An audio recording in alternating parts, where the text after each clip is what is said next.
অতিরিক্ত ঋণ দিতে গিয়ে নিজেদের বড় বিপদের মুখে ফেলেছে দেশের বেশ কয়েকটি ব্যাংক। ফলে তীব্র আর্থিক সংকট দেখা দিয়েছে। এতে করে তাদের আর্থিক মূলধনকে নড়বড়ে করে তুলেছে। এই সমস্যায় বেশি ভুগছে সরকারি বেসরকারি 7টি ব্যাংক।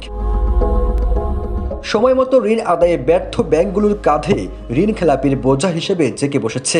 খেলাপি ঋণের কোটা 55% থেকে 99% মাইল ফলক স্পর্শ করেছে।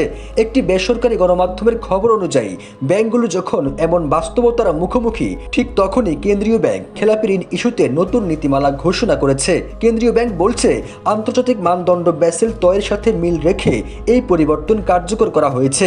ঋণ শ্রেণীবিন্যাসের নতুন নিয়ম অনুযায়ী চলতি বছরে এপ্রিল থেকে এটি কার্যকর করা হবে।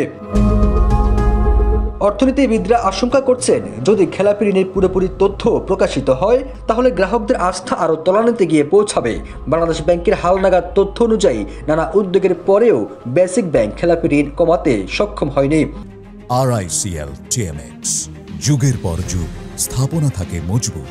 ব্যাংকটির 8,598 কোটি টাকা খেলাপি ঋণ রয়েছে, যা সরকারি 6টি ব্যাংকের মধ্যে সবচেয়ে বড় পরিমাণ খেলাপি ঋণ। খেলাপিতে জনতা ব্যাংক রয়েছে দ্বিতীয় স্থানে। ব্যাংকটির 7,345 কোটি টাকা খেলাপি ঋণ রয়েছে।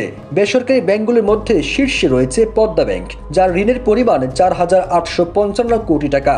এরপরে রয়েছে ন্যাশনাল ব্যাংক, যার খেলাপি ঋণের পরিমাণ 23,721 কোটি টাকা। এ বিষয়ে বাংলাদেশ ব্যাংকের governor doctor Ahsan H Mansur গণমাধ্যমকে জানান, ব্যাংক খাতে এখন পর্যন্ত নজিরবিহীন অনিয়ম চিত্র দেখা যাচ্ছে। এতে বিশাল এক খেলাপি ঋণের পাহাড় তৈরি হয়েছে। সামনে এই খেলাপি আদায়ের জন্য নির্দিষ্ট লক্ষ্য নির্ধারণ করা হয়েছে। পরবর্তীতে আর কোনো খেলাপি গোপন রাখা হবে না। বাংলাদেশ ব্যাংকের তথ্য অনুযায়ী ইসলামী ব্যাংকগুলোর মধ্যে আইসিবি ইসলামী ব্যাংক খেলাপির শীর্ষে। ব্যাংকটির 665 কোটি টাকা খেলাপি ঋণ রয়েছে। দ্বিতীয় স্থানে রয়েছে বাংলাদেশ কমার্স ব্যাংক। ব্যাংকটির 1,293 কোটি টাকা ঋণ রয়েছে। এছাড়া বিদেশি ব্যাংকগুলোর মধ্যে পুরো ব্যাংকিং ইতিহাসের সবচেয়ে বেশি খেলাপি ঋণ রেকর্ড করেছে ন্যাশনাল ব্যাংক অব পাকিস্তান। ব্যাংকটির মোট খেলাপি ঋণ 1,354 কোটি টাকা। ভবিষ্যতে খেলাপি ঋণ আরও বৃদ্ধি পেতে পারে। বর্তমানে ব্যাংকিং খাতে সরকারি বেসরকারি ও বিদেশি ব্যাংকের সংখ্যা 61টি। ফিরোজ আলম, জয় দিন।